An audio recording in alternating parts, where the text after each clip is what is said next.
बिस्मिल्लाहिर्रहमानिर्रहीम। अस्सलाम वालेकुम नाज़रीन, आप यूट्यूब चैनल देख रहे हैं। मैं इमरान खान हूँ। अमरीकी सफ़ीर शहबाज शरीफ, डोनाल्ड ट्रंप का नुमाइंदा शहबाज शरीफ, सैल्यूट मारने वाला शहबाज शरीफ, डोनाल्ड ट्रंप को दुनिया का मसीहा कहने वाला शहबाज शरीफ ने हिम्मत की और ईरान को तौहीन आमेज़ 15 शराइत पहुँचा दी जो अमेरिका चाह रहा था कि पहुँचाई जाए। ईरान ने साथ ही इनकार कर दिया और ईरान के साथ जो इन्होंने इनकार किया, इनकार के साथ उन्होंने 5 शराइत इनके हाथ में थमा दी कि जनाब हमें मंजूर नहीं है, हमारी ये 5 शराइत हम आपको दे रहे हैं, ये अमेरिका तक पहुंचा दें। ये ईरान ने किया है।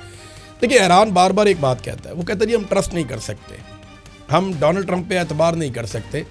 9 महीनों में हमारे ऊपर 2 हमले किए गए और 2 मरतबा हम पे जंग मुसल्लत की गई है और उस वक्त हमले किए गए जब हम मुज़ाकरात कर रहे थे और बातचीत किसी मंतकी अंजाम की तरफ जा रही थी, तो एकदम हमारे ऊपर अटैक कर दिया जाता है। तो 2 मरतबा धोखा हुआ, हम बार बार धोखा खाना नहीं चाहते।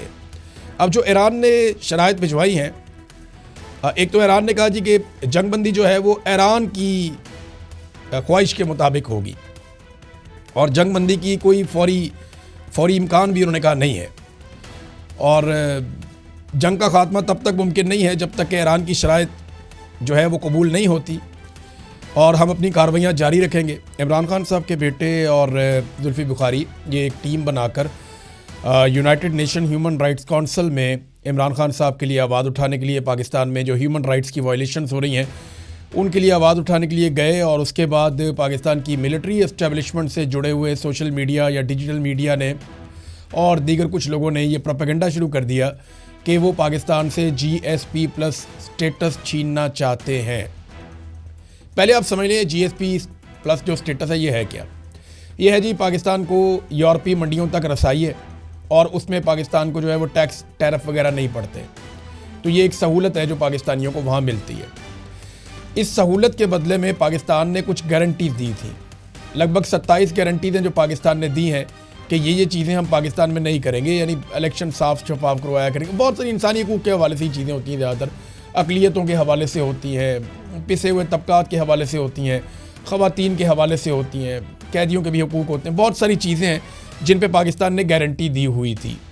अब ये दावा किया जा रहा है, चले मैं आपको ख़बर बता देता हूँ कि एक्चुअली वहाँ पे हुआ क्या। एक तो जो कासिम खान ने बाद में ट्वीट किया और ट्वीट करके बताया, आज मुझे अक़वाम मुत्तहिदा की ह्यूमन राइट्स काउंसिल के 47 रुकन ममालिक से मुखातिब होने का एज़ाज़ हासिल हुआ, जहाँ मैंने अपने वालिद इमरान खान और पाकिस्तान के तमाम सियासी कैदियों की फौरी रिहाई की अपील की। इसके साथ साथ मैं एक बात बिल्कुल वाज़े कर देना चाहता हूँ, अपने वालिद की तरह मैं भी GSP+ स्टेटस बरकरार रखने की भरपूर हमायत करता हूँ। सारा प्रोपेगेंडा ही वाड़ दिया उसने, क्योंकि पाकिस्तान के अवाम को उनके हुक्मरानों के फ़ैसलों की सज़ा नहीं मिलनी चाहिए, लेकिन इसके साथ साथ पाकिस्तानी हुकूमत को उन 27 आलमी मुआहदों की मुकम्मल पासदारी करनी चाहिए जिनका उसने वादा किया था, जिनमें शहरी और सियासी हकूक़ और तशद्दुद के ख़िलाफ़ आलमी कन्वेंशंस भी शामिल हैं। ये है जी क्लैरिटी।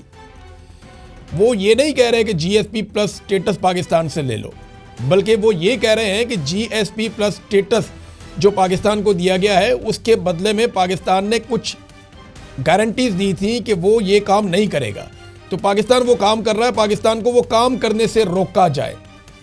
जो वीडियो लगाई गई है कासिम खान की, उसमें उसने कहीं भी ये बात नहीं की, बल्कि जुल्फी बुखारी से बात हुई, वो तो ये कह रहे थे कि GSP+ स्टेटस रहेगा तो हम पाकिस्तान के ऊपर दबाव डालेंगे ना कि इंसानी हकूक़ की पामालियाँ ना करे। जब ये स्टेटस नहीं होगा तो फिर दबाव कैसे डाला जाएगा कि इंसानी हकूक़ की पामालियाँ ना करे। अब कासिम खान ने वहाँ क्या कहा, मेरे वालिद इमरान खान तकरीबन 1000 दिनों से कैद में है। वो एक ऐसे निज़ाम का बुनियादी निशाना है जो इख्तलाफ राय को सियासी इख्तलाफ नहीं बल्कि एक संगीन जुर्म समझता है, जिसे कुचल देना चाहिए। मैंने अपने वालिद को 3 साल से ज़्यादा अरसे से नहीं देखा। उन्हें तन्हाई की कैद में रखा गया है, एक ऐसी चक्की में जो सज़ाए मौत के कैदियों के लिए बनाई गई है।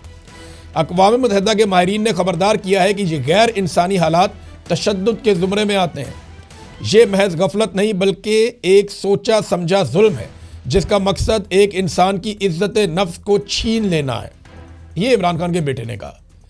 कासिम खान ने कहा, मैं और मेरा भाई सियासी लोग नहीं हैं, हम कभी भी इस तरह के इदारों के सामने नहीं आना चाहते थे। लेकिन मेरे वालिद की ज़िंदगी का तकाजा है कि अब हम कदम उठाएं। हम इस वक्त खामोश तमाशाई बनकर नहीं रह सकते जब हमारे वालिद की सेहत बिगड़ रही है और उन्हें हमसे दूर रखा गया है। ये जनाब कासिम खान ने बातचीत की है। फिर एक और कासिम खान ने बात की थी इससे पहले, उसने कहा जी लोग कहते हैं कि क्या आपको अच्छा नहीं लगेगा कि इमरान खान डील करके इंग्लैंड आ जाए। मैं जानता हूं कि वो दीगर सियासी कैदियों को जेल में छोड़कर आए तो अपनी नज़रों में खड़े नहीं हो पाएंगे। अब्बू इस तरह जी नहीं सकेंगे। इससे पहले उन्होंने ये कहा था कि हमारा वालिद टूटेगा नहीं, हार नहीं मानेगा। तो इमरान खान के बेटे भी जानते हैं कि उनका वालिद क्या है, ये है हकीकत। तो बिला वजह का प्रोपेगेंडा इधर की उठा, उधर ख्वाजा आसिफ जैसे लोग वो लग जाते हैं कि जनाब ये कर दिया वो कर दिया। भाई एक तो ये पढ़े लिखे नहीं है ना, वो अंग्रेज़ी के अंदर उसने तकरीर की है, उसको निकाल के उसको ट्रांसलेट कर दें। कहाँ पे वो कह रहा है कि जनाब GSP+ स्टेटस को पाकिस्तान के लिए ख़त्म कर दो, कहाँ कह रहा है वो कह रहा है जी मैं तो इसका हामी हूँ जैसे मेरा वालिद हामी है। लेकिन मैं ये कहता हूँ कि पाकिस्तान ने जो इंटरनेशनल गारंटियाँ दी हैं कि जुल्म और जबर नहीं करेगा, वो गारंटियाँ तो पूरी करे ना पाकिस्तान, ज़्यादती और जुल्म तो बंद करे पाकिस्तान में। और ये तो एक हर इंसान को कहना चाहिए, हर सहाफ़ी को कहना चाहिए, हर सियासतदान को कहना चाहिए। बहरहाल आलिया हमजा साहबा को भी लाहौर से गिरफ्तार कर लिया गया। जुल्म के ऊपर जुल्म हो रहा है। आलिया हमजा आप सब जानते हैं कि बड़ी शानदार पॉलिटिकल वर्कर है, बड़ा साफ शफाफ उनका करियर है। कोई शरीफ ख़ानदान की तरह उन्होंने लुटमार नहीं की हुई, कोई मरियम नवाज़ की तरह वो झूठ नहीं बोलती, कोई उन्होंने 2 नंबरी करके अब सियासत के अंदर नहीं आई। कोई मौरूसी सियासत में कोई बाप की तरफ से, कोई माँ की तरफ से उनको सियासत नहीं मिली, कोई नाने दादे की तरफ से नहीं मिली। उन्होंने ग्राउंड पे मेहनत करके, दिन रात एक करके, बड़ी कोशिशें करके, लोगों के काम आकर और एक पॉलिटिकल वर्कर की तरह उन्होंने अपनी जगह बनाई और पाकिस्तान तहरीक इंसाफ पंजाब में उन्होंने एक मुकाम हासिल किया। MNA भी रही हैं। तो अब उन्हें गिरफ्तार कर लिया गया। मामला क्या, वही जाली मुकदमा 9 मई फॉल्स फ्लैग ऑपरेशन जिसको पाकिस्तान तहरीक इंसाफ कहती है। कोई सबूत आज तक इमरान खान साहब के बकौल वो ला ही नहीं सके इस नौइयत का जिसके ऊपर कोई माफ़ी मांगे या जिसके ऊपर साबित किया जा सके। वो जजेस भी बेचारे परेशान होते हैं कि हम कैसे सज़ा दें, लेकिन उनके ऊपर दबाव इतना होता है, बेचारों को सज़ा देनी पड़ जाती है। अब 10 साल सज़ा है, उन्हें भी गिरफ्तार कर लिया गया। ये है जी पाकिस्तान का जो कड़दम तंजीमों के ऐसे लोग जो 4th शेड्यूल में रहे हैं, जिन्होंने जुल्म और जबर के अंदर उनके रिकॉर्ड हैं, उनको बिठा के एस्टेब्लिशमेंट प्रेस कॉन्फ्रेंसें करवा रही है। शिया सुन्नी फसाद हो रहा है बढ़ा चढ़ा के, यानी उनको लाकर बिठा के उनसे प्रेस कॉन्फ्रेंसें करवाई जा रही हैं। एस्टेब्लिशमेंट उनको प्रमोट कर रही, एस्टेब्लिशमेंट का डिजिटल मीडिया उनको प्रमोट कर रहा है।